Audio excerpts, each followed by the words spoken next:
Ito na yung bato na mukhang eagle. Mukha siyang hayop na may tuka, may mata. At saka yung tortor, nandoon. Ito yung tortor. Yan o, isang mata lang.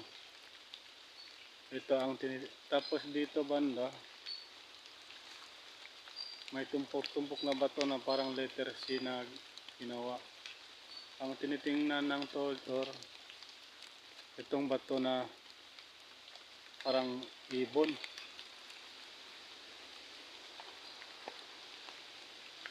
Ito, parang ibon.